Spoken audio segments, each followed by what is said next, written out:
Salut les amis, en fait vous me demandez régulièrement des trucs pour améliorer le contrôle de votre poids. Je veux vous répondre, j'ai des réponses pour ça et je voudrais vous parler spécifiquement aujourd'hui de 3 choses, les herbes, les épices et les sauces parce que c'est des composants intéressants de notre alimentation. Bienvenue dans la chaîne Jean-Michel Cohen, la chaîne où on ne parle que de nutrition et où on ne vous raconte jamais de salade. Le génie d'un régime, c'est bien entendu de garder à un moment donné le goût des aliments, de se faire plaisir avec les aliments et en même temps de contrôler son alimentation. Et pour ça, il faut se faire aider de temps en temps. Alors il y a 3 choses qui vont vous aider. Il y a, je vous en ai parlé à l'instant, les herbes, les épices, mais il y a aussi les sauces. Je suis dans le délire avec mes sauces, je leur préparer une nouvelle sauce. Et tu crois qu'on dort mais tu sais pas qu'on préparait une nouvelle sauce, la sauce. Et les sauces en France, alors c'est une tradition, elles sont régulièrement faites à base de matière grasse. Alors la raison, il y a une raison culinaire, c'est que la matière grasse permet d'exalter les goûts. Donc quand vous mettez par exemple des herbes dans une sauce où il y a des matières grasses, ça exalte les goûts. Mais en même temps parce que quand vous mélangez une matière grasse avec d'autres choses, ça permet d'émulsionner le produit et donc lui donner une texture très particulière. Et pourtant, il y a plein de sauces qui pourraient être amusantes et qui sont des sauces diététiques. Donc on va vous en afficher quelques-unes, on va les écrire au fur et à mesure. La vinaigrette diététique classique par exemple, c'est une vinaigrette où on met 1 cuillère à soupe d'huile, ça c'est la plus classique des vinaigrettes, 2 cuillères à soupe de moutarde, 3 cuillères à soupe d'eau et puis on rajoute bien sûr le sel, le poivre et on va conserver cette base plusieurs jours dans un réfrigérateur, donc on peut la préparer à l'avance, après on n'a plus qu'à s'en servir proportionnellement à la salade. On peut rajouter à cette base d'ailleurs des tomates mixées ou des jus de carottes et on peut rajouter des herbes ou un yaourt ou du fromage blanc. Moi j'aime bien certaines vinaigrettes, je vais vous donner des recettes qui sont par exemple la vinaigrette de carotte. La recette, 25 centilitres de jus de carotte, 2 cuillères à soupe de moutarde à l'estragon, 10 centilitres de vinaigre de framboise et 1 cuillère à soupe d'huile. Vous avez le temps de revoir la vidéo, mais vous voyez que ça s'affiche. La vinaigrette au yaourt, je mets un pot de yaourt entier, 1 cuillère à soupe de vinaigre blanc et je mettais 1 cuillère à soupe de moutarde, toujours avec le sel et le poivre. Je ne vais pas vous le repréciser à chaque fois. Vous pouvez faire des sauces tomato. La sauce tomato, pour moi, c'est un jus de tomate, une gousse d'ail, 1 cuillère à soupe de cerfeuil, 1 cuillère à soupe de ciboulette, 1 cuillère à soupe de persil, 1 cuillère à soupe d'estragon, vous voyez là, une goutte d'huile d'olive, mais vraiment une goutte, c'est juste pour exalter le goût des herbes. Vous pouvez faire des vinaigrettes au jus de citron, une demi-cuillère à soupe de moutarde cette fois-ci, 3 cuillères à soupe de jus de citron, 1 cuillère à soupe d'huile d'olive, toujours le sel, le poivre. Alors il y a une sauce que j'adore, c'est la mousseline à la vanille. Alors comment on fait une mousseline à la vanille? On met 150 g de fromage blanc à 0%, on met un jaune d'œuf, on met 3 blancs d'œufs battus en neige, on met 1 cuillère à soupe de jus de citron, une gousse de vanille et le sel, le poivre. Et après, une fois que vous avez ces sauces, vous voyez, il y en a plein d'autres sauces, les abonnés de Savoir Maigrir, ils les connaissent. Une fois que vous avez ces sauces, vous vous en servez pour donner un goût et un relief à ce que vous avez envie de consommer, que ce soit une salade ou n'importe quel type de crudité que vous avez choisi de faire. Après, il y a des vinaigrettes qu'on trouve maintenant en supermarché qu'on appelle les vinaigrettes d'agrumes. C'est un jus de pamplemousse, un jus d'orange, un jus de citron, une échalote, 2 yaourts à 0% de matière grasse et vous touillez le tout. Évidemment, je ne vous ai pas dit de tout mettre pour la salade. Avec l'échalote, le citron et tout, sur du poisson, ça peut être très cool aussi, ouais. En fait. Ouais, ça, c'est top. Vous allez vous en servir, mais ces sauces ont une valeur diététique et ça vous permet d'éviter à ce moment-là de taper dans les sauces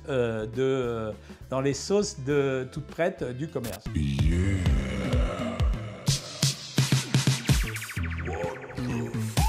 Maintenant, je voudrais qu'on parle des herbes. Alors les herbes, je trouve d'abord qu'on ne les utilise pas assez. Bien sûr, dans les restaurants, ils les utilisent, mais en fait, c'est toujours les mêmes herbes. Je vais vous en citer quelques-unes. Le basilic, vous connaissez. La sarriette, moins. L'aneth, l'estragon, le cerfeuil, le coriandre, le persil, le romarin, la sauge, le ciboulette et le thym. Pour les propriétés, ces herbes, elles ont des propriétés. Par exemple, pour le basilic, propriété anti-inflammatoire. Si j'ai un état inflammatoire, j'ai intérêt à prendre du basilic. Et pourquoi? Parce qu'il y a une richesse en camphre dans le basilic. Si je prends de la sarriette, la sarriette, c'est un produit qui est très riche en minéraux. Donc, je peux utiliser la sarriette pour augmenter mon apport en minéraux. C'est la même chose pour l'aneth, produit très riche en minéraux. Si je prends l'estragon, l'estragon, il a des propriétés apéritives. Ça veut dire qu'il va aider à la digestion, mais en même temps, il est un stimulant du suc gastrique. et du suc salivaire. Donc c'est intéressant aussi pour améliorer l'ensemble de la digestion. Le cerfeuil, il excite également les sécrétions gastriques. Pour le persil, très riche en vitamine C, le persil, donc très intéressant par exemple quand je mets des endives qui sont pauvres en vitamine C, intéressant de mettre du persil. La sauge, elle a des propriétés digestives, on digère mieux quand on met de la sauge dans un plat. La ciboulette, elle contient de la vitamine C et le thym, figurez-vous que c'est un antiseptique. Donc pour éviter les infections et quand on ne cuit pas trop une viande par exemple, on peut rajouter du thym, même si c'est du thym en poudre. Ces herbes, en général, quand vous les utilisez, essayez de les utiliser au dernier moment. Ça veut dire pour pas trop les cuire. Donc ça veut dire vous les répartissez à la fin vers le plat. Vous allez conserver leurs propriétés gustatives, mais en même temps, vous allez leur permettre de conserver leurs propriétés intrinsèques. Après, je voulais vous parler des épices. Là, c'est pareil. Moi, je suis un peu frustré. Les épices, tout le monde ne les utilise pas et c'est dommage. Je vous en cite quelques-unes. Le curry, le cumin, la muscade, le clou de girofle, le paprika, le poivre, le safran, la vanille et aussi la cannelle. Ces épices, elles ont aussi des propriétés particulières. Regardez, le cumin, c'est un produit qui a des propriétés stimulantes et qui est très légèrement diurétique. La muscade, ça active les sécrétions digestives. Le clou de girofle, il contient des huiles essentielles. Ça vous permet peut-être d'éviter d'en acheter. Le paprika, il est riche en vitamine C. Le poivre, il est riche en acide oxalique. Et celui-là, alors par contre, quand vous prenez du poivre, essayez de l'éviter si vous avez des crises de calcul urinaire, parce que l'acide oxalique, de temps en temps, il y a des calculs d'acide oxalique. Enfin, le safran a des propriétés digestives et la cannelle, c'est un stimulant aromatique. Quand vous utilisez les épices, vous allez modifier le goût d'un aliment et finalement, il n'y a rien de plus triste que manger un aliment qui n'a pas de goût, qui est fade. Quand vous prenez un poisson blanc typique du cabillaud, bien sûr, vous pouvez l'aimer comme ça avec un jus de citron, mais si vous allez l'améliorer, par exemple un cabillaud en mettant un peu de curry par-dessus, ou bien si je prends du poulet en mettant, je sais pas moi, par exemple un peu de poivre, ou ça va pas être la même chose. La pomme qu'on va faire au four ou en compote, si on rajoute de la cannelle, elle n'est pas la même. Et tout ça, ça va modifier l'allure d'une alimentation contrôlée. Parce qu'on a beau faire des recettes diététiques, tout le monde n'arrive pas à faire des recettes compliquées. Et quand vous faites une recette simple, vous pouvez la transformer juste en utilisant ce type de produit. Voilà, c'était pas une vidéo trop compliquée, c'était une vidéo pour vous mettre en éveil. Si vous avez envie de plus de renseignements, on vous les donnera. Bien sûr, j'attends vos commentaires, vos critiques, vos propositions de vidéos.